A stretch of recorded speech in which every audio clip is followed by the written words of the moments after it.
পবিত্র ঈদ উল ফিতর উপলক্ষে দেশের কারাগারগুলোতেও বইছে উৎসবের আমেজ। পরিবারের বাইরে চার দেয়ালের ভেতর বন্দি জীবন কাটালেও ঈদের আনন্দ থেকে পুরোপুরি বিচ্ছিন্ন থাকেননি হাজেতি ও কয়েদিরা। নামাজ, কোলাকুলি, বিশেষ খাবার ও সাংস্কৃতিক আয়োজনে ভিন্ন এক পরিবেশ তৈরি হয় দেশের বিভিন্ন কারাগারে, যেখানে কিছু দৃশ্য আবার নতুন রাজনৈতিক বাস্তবতার ইঙ্গিতও দিয়েছে।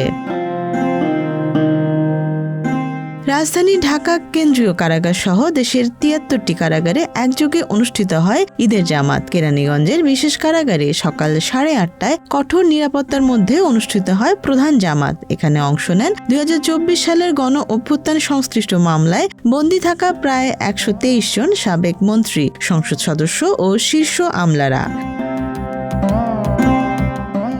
তবে এই জামাতে সবচেয়ে আলোচিত ঘটনা ছিল সাবেক পুলিশ মহাপরিদর্শক চৌধুরী আব্দুল্লাহ আল মামুনকে ঘিরে বন্দীদের আচরণ। তিনি বর্তমানে জুলাইয়ের হত্যাকাণ্ড মামলায় রাজসাক্ষী হিসেবে বিবেচিত।